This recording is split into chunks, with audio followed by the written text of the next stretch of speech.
Hello lovelies, you are welcome back to my YouTube channel. Thank you for viewing this video, and in today's tutorial we are going to be learning how to make this embellished Asooke design, which is based on request.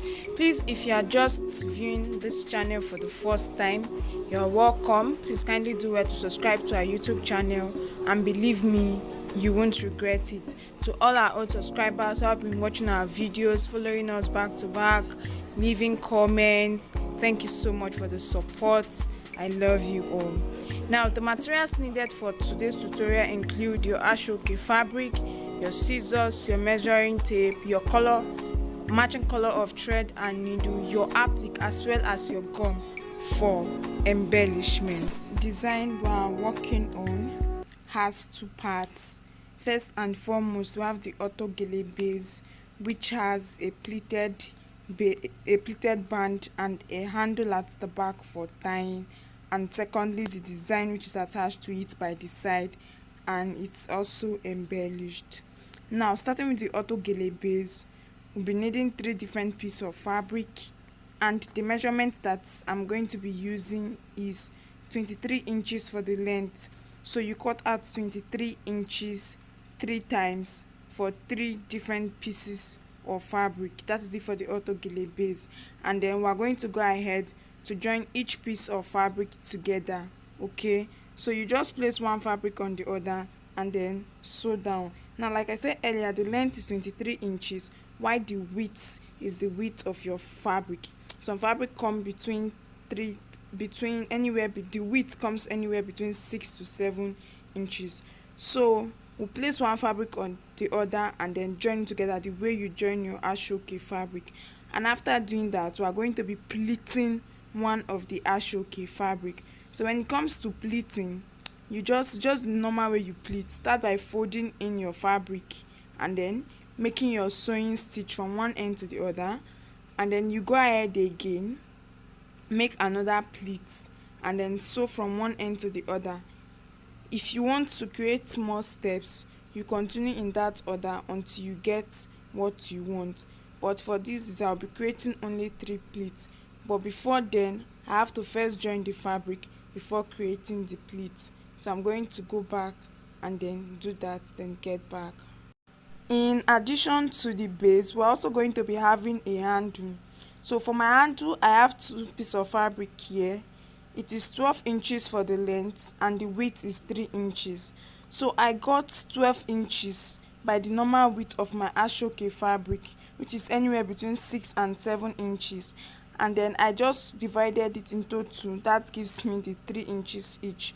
So I'll just fold the Asooke fabric in and then sew and attach to my base. That is it for that. So I haven't done all that. I have my gilly base here already joined together and sewn. I've made my pleated design on it. I also added my handle at the edge, and that is it for the gilly base. So I'm going to set this aside while we proceed with the design. Coming over to the design, I've cut out my fabric already. We'll be needing 3 different pieces of fabric for it, and the measurement for this is 17 inches for the length, while the width remains the same thing with the width of your fabric. So you cut out 17 inches for the length 3 places. This time around, we're not joining anything, but we're carving out the design for it. Now, to be able to carve out the design, I'll be working with my breast pad. In place of it, you can use your carry board, your marco, your carton, whatever you have available, but I'll be making use of my breast pad. Now, my breast pad is the same measurement, the length 17 inches and the width same as the fabric, anywhere between 6 and 7 inches. Now, for the design, we're going to be dividing this into 3 parts. So I'll get my measuring tape and my marker. From the top, I'm going to measure out 6 inches and then mark as you have seen me doing. Then I'm going to go over to the base and then also mark another 6 inches. So from the top, I have 6 inches, at the base I have 6 inches, and that leaves me with the middle part, which will be about 5.5 inches. So this is it. Our design is coming into place. I made use of my ruler to extend the line. So that is it for the first step.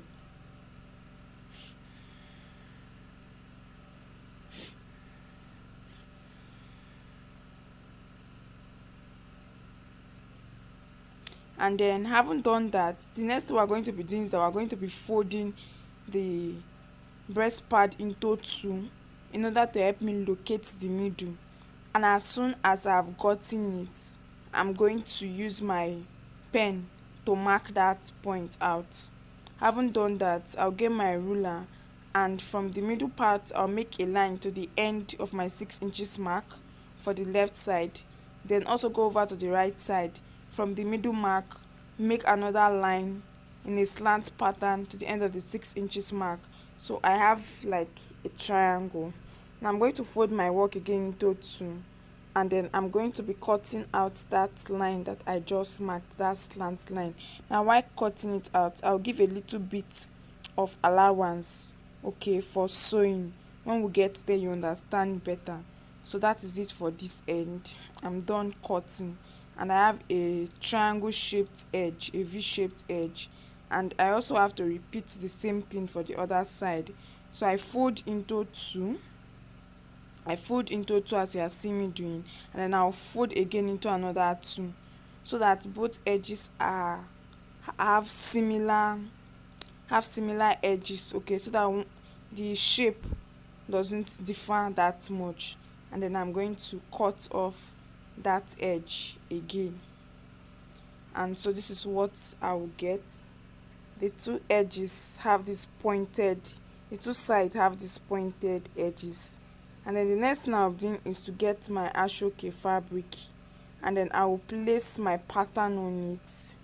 After placing my pattern on it, I will get my scissors and then cut off following the breast pad pattern. I will trace it off. Now whatever I'm doing for this fabric, this Asooke fabric, I also have to repeat for the other two pieces of fabric that are left. Remember that it's 3 pieces we cut out initially, okay? So I will do this and then get back.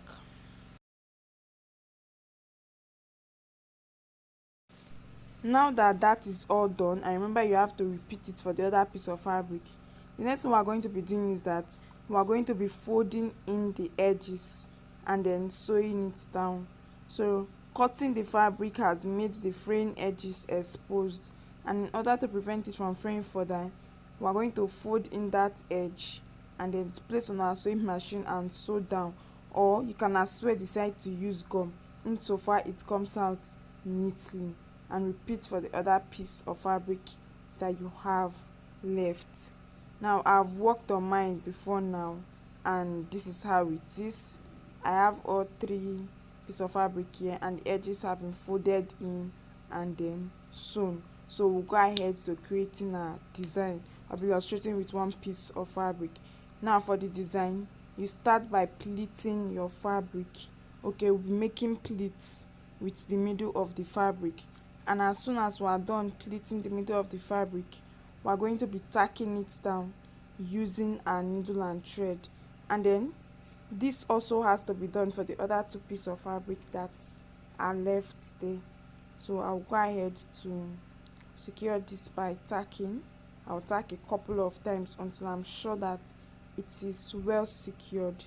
Then I'll repeat for the other piece of fabric and then get back.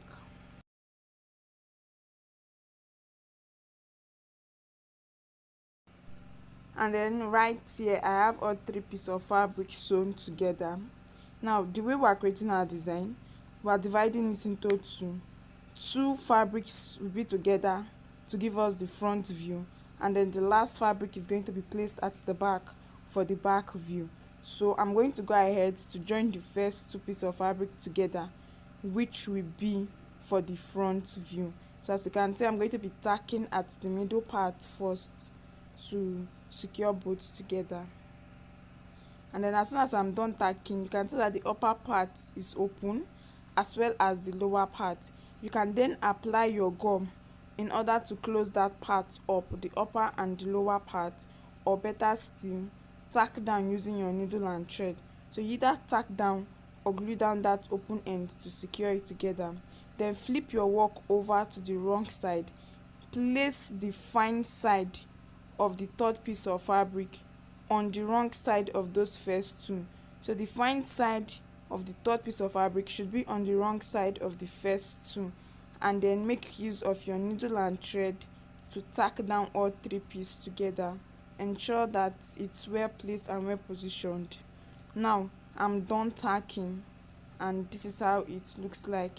So the next thing we're going to be doing is that we're going to be attaching this to our auto gilly base, which we have already sewn before. Now I have my base on my dummy head. It's essential that you place this on your dummy head so that you can get the perfect and the right position of fitting for it. So you go ahead to check out until you get your fitting, and then you go ahead to attach your design to it. Coming to attaching your design, there are always two options. You either make use of your needle and thread to tack it down, but when tack, make sure you use a matching color of thread, okay, and tack down properly so as to secure it. Or then the other option involves the use of your gum. I have my candle gum and glue gun here. So you gradually apply gum at the edge and then glue down to your base. But as you're applying gum, always ensure to apply pressure at every point so that it sticks down properly. Now I'm done with mine. I have it this way. So I will adjust it and set it properly, then proceed to embellish with my applique. I'm using this particular applique, of which you can also decide to use something else. All I have to do is to get my gum, candle gum, UAG gum, and B6000, whatever I have available, and apply at the wrong side of my applique, and then allow air to pass through it for some time, then place on my Asooke fabric. So whichever gum you have, it's okay, it can work. Just apply it on the wrong side and then glue down to your design. Then check your work. If there are lapses, you go ahead to either glue or tack down and do unnecessary adjustments. So that is how the design is. It's a very simple design. This is the front view, and then I'm going to flip this over to the back. So for the back, you can as well decide to leave it like this, but if you are not okay, you can further embellish. From the applique you have, you can cut very small piece and place at the back to embellish it, and then that is just it. It's as simple as that. So that is it for this tutorial. Thank you so much. Thank you so much for watching. Until our next tutorial. Bye.